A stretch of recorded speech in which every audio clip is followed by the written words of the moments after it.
গণ্যমান্য জঘন্য তথা অসমৰ সম্পদ পিয়াজ বেপাৰী গেলাৰাম দাস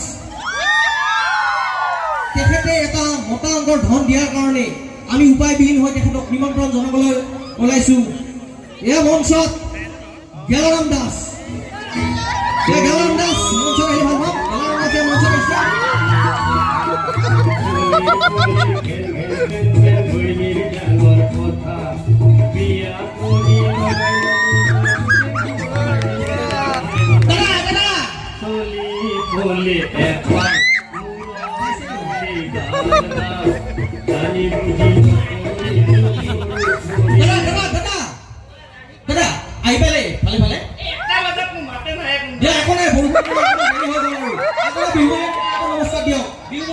নমস্কাৰ দিয়ক